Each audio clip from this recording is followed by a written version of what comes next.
Hello learners, Quality Engineering and Management, Week 9, Video 31. The topic is Design of FMEA.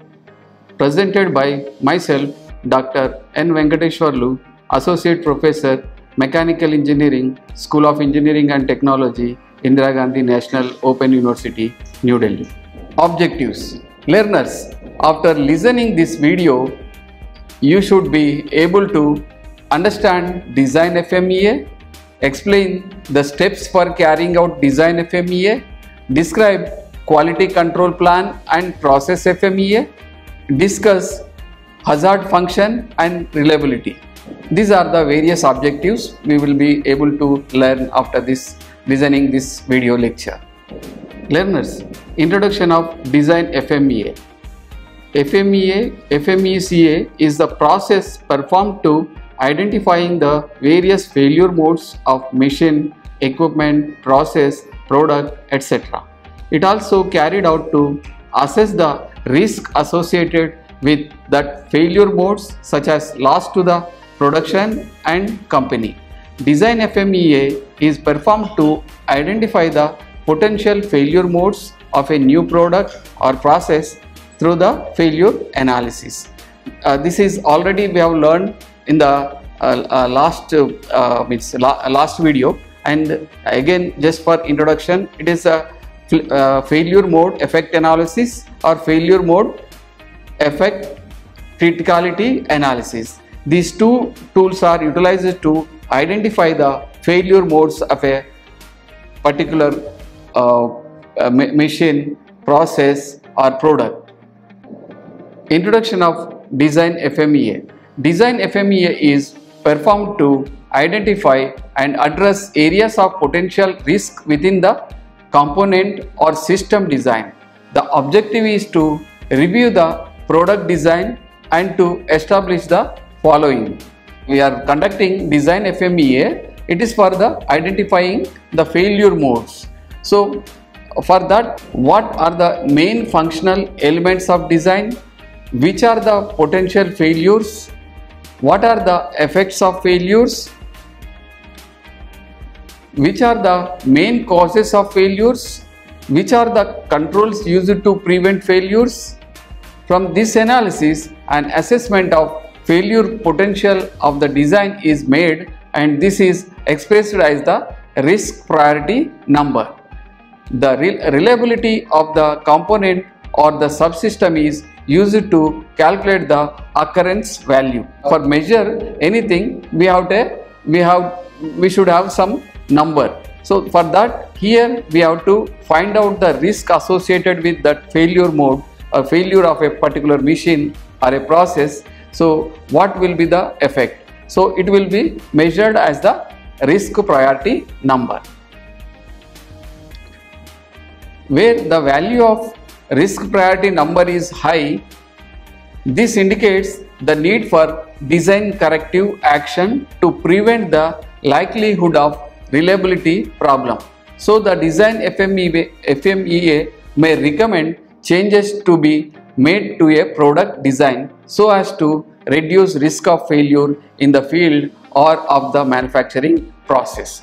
So when the RPN is more, it may be greater than 90, then it indicates, we can say that there is a more risk, so that some corrective actions to be taken, so that the process can be made okay. So in that way, if the RPN is less, so there is no any risk. So if it is below 50%, so then there will be less risk. So like that, one has to find out the risk number so that he can identify the risk associated with that failure mode. So this is the advantage of a risk priority number. The following is the list of recommended documents which would facilitate the efforts of Design FMEA team. So the team is constituted to conduct the FMEA. For them, there are various requirements like data requirements, data about customer specifications, engineering drawings, warranty information of similar product, or previous performed design FMEA on similar approaches. The past conducted study, that you can say previously performed design. So in the past, if any similar design FMEA has been conducted on particular product or particular machine, then that data also can be utilized for this new design FMEA team. Process flow diagram, process capability diagram, reliability test results, experimental as well as batch analysis reports or prototype evaluation, prototype build data and list of problems experienced, design of experimental data. So all this data is very much required for the design FMEA team, so that they can perform that efficiently to find out the occurrences, failure mode occurrences and detection and severity of the failure. So all these things can be done by observing or by studying the data available with them. Design FMEA. Design FMEA should be initiated before or at design concept finalization at component level, subsystem level and system level. So if any component, any system is there, so it has subsystems and number of components. So when the design to be started, so when the concept finalization stage itself, we have to think about the failure mode analysis. So design FMEA team consists of the various teams of design FMEA are as shown in figure 1. Here the design FMEA manufacturing team, marketing and sales team, technical or engineering team, then design team. So manufacturing team, they will give the information about the machinery utilized or tools utilized in that manufacturing process or manufacturing machines. So they will give the information about the manufacturing processes to in the team, so that they can discuss. Like that, the marketing team and sales team, they will collect the customer requirements, collect customer feedback. So that information can be utilized for the design FMEA. So similarly, then engineering team also, they will also think about how to simplify or how to reduce the problems in the process. So then all this information, after collecting the information or data, then design team will design the product or the design where to reduce the failure modes. The design team needs the various inputs from the other teams. So these are the various teams utilized for design FMEA. Steps for carrying out design FMEA. The following are steps for carrying out design FMEA. Select a system, subsystem or part and identify its functions. List potential failure modes. List potential effects of the failure. Estimate the severity numbers. Estimate the occurrence number. What diagram verification measures were taken. Example, prototype testing or pilot run test. Estimate the detection number. If D is equal to or greater than 5, take closer look at measures for detection. If D greater than or equal to 5 implies high risk. Compute the RPN number. So these are the various steps required for carrying out design FMEA analysis. Can the system fail because of customer abuse or other in-use condition? If so, re-estimate severity, occurrence, detection and recompute RPN. List recommended actions where applicable to lower RPN. List individuals or departments responsible for completing recommended corrective actions. So these are the various steps where one needs the information about the severity number, occurrence number, then detection number, so that the RPN can be calculated. So RPN is the risk priority number. So if the risk priority number is high for the occurrence or detection, then the risk level will be high. So depending upon that, what action should be taken can be decided. So it is useful for the decision making for reducing the risk of a failure mode. List actual actions taken, recompute RPN after corrective actions are implemented, repeat all the steps above for all systems, subsystems and components which are deployed in the product.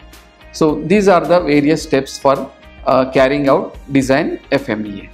Suppose a broad guidelines for severity, occurrence and detection ratings levels for design FMEA is as shown in table 9.7. It is also given in the unit. You can read it, you can understand very well. For example, here you can see that if the severity number is 10, then the severity level will be high. So for example, the brake failure occurrence in an automobile. So it is if it means brake failure means there is a high risk. So like that, if it is the risk priority number or severity number, it is 7, then the risk will be medium high. For example, the automobile does not start. So risk means it is if you are going somewhere, if the vehicle does not start means it is a high risk. So this is the understanding. Then if it is a severity number is 5, then the medium low risk severity level will be there. So that for that example, automobile speed pickup is not proper. So like this, one has to identify the risk associated with the severity. So these are the various. If it is 2, then the severity level will be very low. So like for example, automobile functional, but there is some vibration in door at high means high risk, like that. So these are the various. This is an example for the RPN or severity number calculation and the relation associated with the risk. So this is one example of a guideline or example for a severity, occurrence and detection rating levels. Then occurrence and detection rating level for design FMEA. The likelihood of occurrence and detection of defects will drive the corresponding occurrence and detection numbers within 1 to 10 range, with the higher number corresponding to higher risk. These numbers would have to be assigned by the participating design FMEA team members as shown in table 9.8 in next slide. So in this slide we can see that the occurrence and detection numbers. So for example, in the in the manufacturing, probability of occurrence at manufacturing location, the occurrence number is, if it is 10, the risk will be high. The occurrence number is 1, then the probability of occurrence at manufacturing location is low. So like that, one has to identify. So if it is risk occurrence number is more, then the risk is high. So in the next one, the detection level. If the detection level is 10, then if you detect before the failure occurs, so then the risk will be less, like that. So if the detection number is less, then the risk is high. The probability of detection within manufacturing location is low, then risk will be high. So this is the where occurrence and detection will be little bit opposite. So these are the severity, occurrence and detection number advantage. Quality control plan and process FMEA. After the identification of potential risk in the manufacturing process, through process FMEA, it is essential that appropriate measures and actions be incorporated within the process quality control plan. For example, a process has identified an X-ray inspection to be performed after a given process step to reduce the RPN to an acceptable level. It now becomes imperative that quality engineer ensures that X-ray inspection be installed and carry out at the desired location as well as on the quality control plan. Thus, the process FMEA will always drive the quality control plan, and two documents would be closely linked to each other. With the passage of time, as the manufacturing engineers gain experience, they will incorporate the changes in the process to make it more risk-free and less prone to producing defects. So for example, in the present situation, see now the present COVID-19 time, sanitization chamber, temperature measure gun installed at the entrance of the workplaces, airports, railway stations, etc. This change process will be implemented in all the important places to make it risk-free and less prone to attack from coronavirus. Even the new processes of wearing masks had become a process of reducing risk from coronavirus. This is an example for the this design FMEA process. Accordingly, both the process FMEA and the control plan get modified simultaneously to reflect the changes and improvements made. Both the process FMEA and quality control plan are living documents for reference on the factory floor. They should be kept on the factory floor readily accessible to factory personnel when required. The continual updating of these documents contributes significantly in maintaining a healthy manufacturing process flow. This is the advantage of a design FMEA, process FMEA and the quality control plan. Then hazard function and reliability. The key concept in the management of reliability is based upon relationship between the probability and time. Accordingly, reliability is defined as the probability that a product or a system will perform its intended function satisfactorily for a stated period of time under specific operating conditions. All of the characteristics used to describe and measure reliability are based upon probability-time relationship. So there is a relationship between probability and time for any system. If the system reliability, to find out the system reliability, so a system has to be performed for without any failure for a particular 2 hours. If it performs accordingly, then we will say that the reliability of that machine is very good. So if it is not performing and if it fails, then the reliability of that machine is very less. So that is the importance of probability time relationship. The basic function describing the variation of failure probability with time is a probability density function. The cumulative distribution function CDF Fx gives the probability that a measure will fall between infinity and x. It is shown in this equation. Fx is equal to integral infinity to x Fy dy. The reliability engineering, we are concerned with the probability that an item will survive for a stated interval. Example, time, cycle, distance, etc. That is, there is no failure in the interval.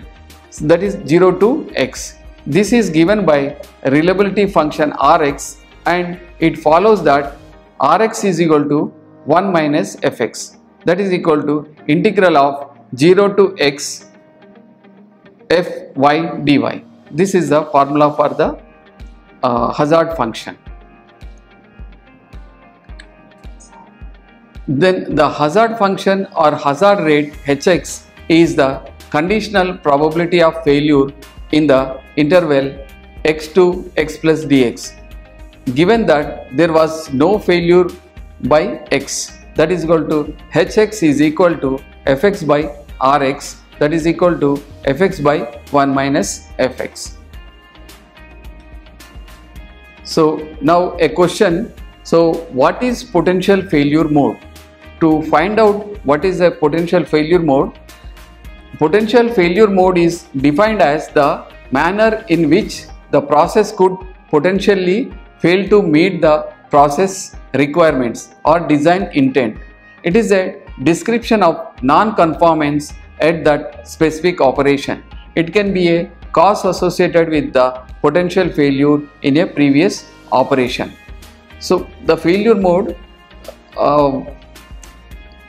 means how we can say that the process could be designed for a particular there are design specification. In a process it has to be performed for a particular to machining a particular operation. So it has to perform for example a 500 product 500 quantity has to be produced.